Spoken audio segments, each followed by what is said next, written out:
देश में 543 लोकसभा के सदस्य है, उसमें राजद के 0 MP हैं।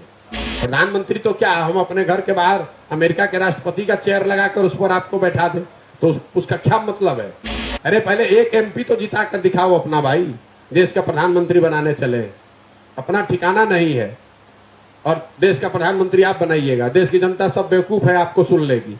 2014 में जिस नीतीश कुमार की हमने मदद की थी वो चुनाव नहीं हारे थे, उनकी पार्टी लोकसभा में चुनाव हारी थी। कभी भाजपा का पैर पकड़ के, कभी लालटेन पर लटक के आप किसी न किसी तरीके से कुर्सी पर चिपके हुए हैं। नमस्कार, मेरा नाम आलोक है। आप लाइव स्ट्रीम देख रहे हैं। अगले साल लोकसभा के चुनाव होने हैं। 2024 की तैयारियों में चाहे वो एनडीए खेमा हो या महागठबंधन खेमा हो, वो अभी से ही जुट चुका है। लेकिन ऐसे में प्रशांत किशोर जो कि जनसुराज यात्रा पर हैं, प्रशांत किशोर ने साफ कह दिया है नीतीश कुमार को लेकर कि नीतीश कुमार को क्या प्रधानमंत्री बनाएंगे आरजेडी वाले। आरजेडी पर करारा प्रहार बोला है, नीतीश कुमार पर भी करारा हमला बोला है। देखिए, जुबानी तीर चलाते हुए प्रशांत किशोर ने साफ साफ ये कह दिया है कि आने वाले समय में एक तरफ जहां नीतीश कुमार हैं जो कभी बीजेपी का पांव पकड़ लेते हैं, कभी आरजेडी के पांव पकड़ लेते हैं, अब वाले नीतीश कुमार नहीं है वो जो पहले हुआ करते थे। नीतीश कुमार पर तीखा प्रहार करते हुए प्रशांत किशोर ने क्या कहा है, जरा सुनिए। 2014-15 के नीतीश कुमार और आज के नीतीश कुमार में जमीन आसमान का फर्क है, प्रशासक के तौर पर, नेता के तौर पर और आदमी के तौर पर।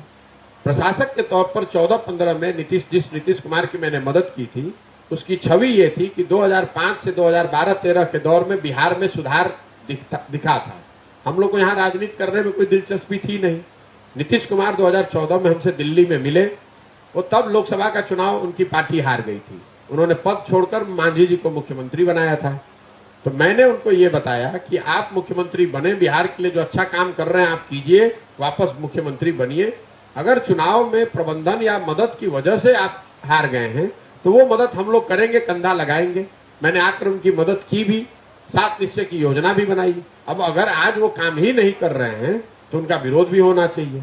लेकिन उससे भी बड़ी बात, राजनेता के तौर पर 2014 में जिस नीतीश कुमार की हमने मदद की थी वो चुनाव नहीं हारे थे, उनकी पार्टी लोकसभा में चुनाव हारी थी। वो इसके बावजूद, राजनीतिक मोरालिटी एक चीज होती है जिसकी वजह से नीतीश कुमार ने अपने पद से इस्तीफा दे दिया था। आज नीतीश कुमार 2020 में चुनाव हार गए हैं।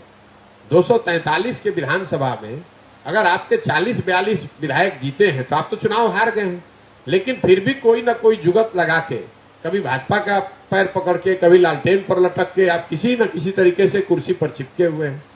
तो प्रशासक के तौर पर आप वो व्यक्ति नहीं है, राजनेता के तौर पर वो व्यक्ति नहीं है। लेकिन इन सबसे ज्यादा मानवता के आधार पर जिस नीतीश कुमार की 2014-15 में हमने मदद की थी, ये वो नीतीश कुमार है जो वाजपेयी जी के प्रधानमंत्री रहते हुए रेल मंत्री थे।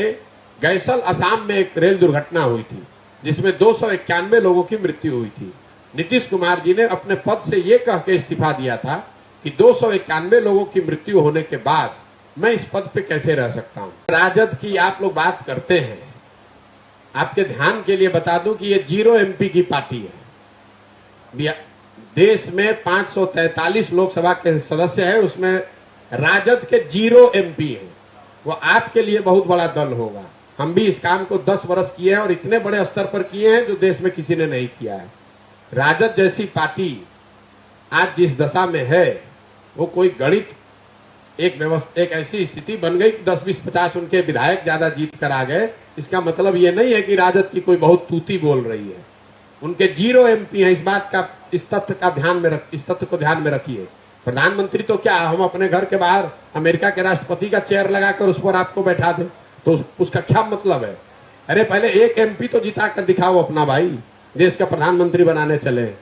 अपना ठिकाना नहीं है और देश का प्रधानमंत्री आप बनाइएगा, देश की जनता सब बेवकूफ है, आपको सुन लेगी।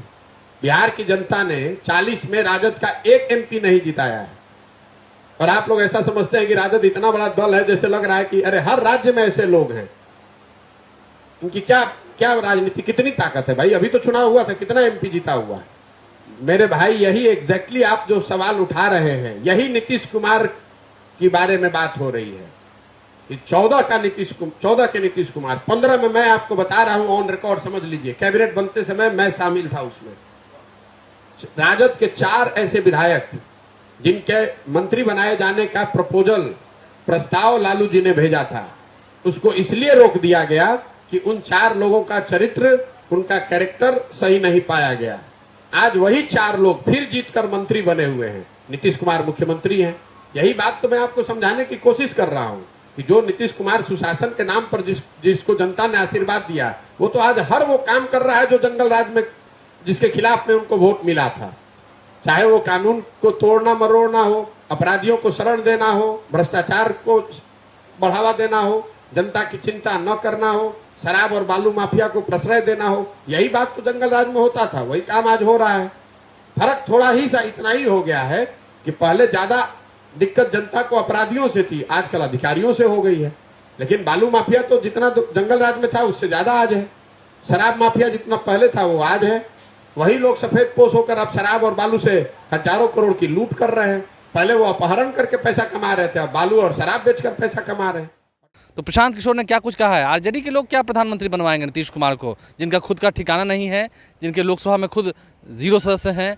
तो प्रशांत किशोर ने जुबानी हमला बोलते हुए आरजेडी और नीतीश कुमार पर क्या कुछ कटाक्ष किया आपने सुना है। देखिए, अगले साल जब लोकसभा के चुनाव होंगे तो प्रशांत किशोर भी एक बड़े फैक्टर होंगे, क्योंकि पूरा बिहार घूम रहे हैं। और अगर उन्होंने भी लोकसभा में उम्मीदवार उतारने शुरू किए या समर्थन देना शुरू किया तो फिर फजीहत बढ़ेगी। किसकी बढ़ेगी वो आप खूब समझ रहे हैं। हमारे चैनल को सब्सक्राइब कर लें, साथ साथ फेसबुक पेज भी लाइक करें। धन्यवाद।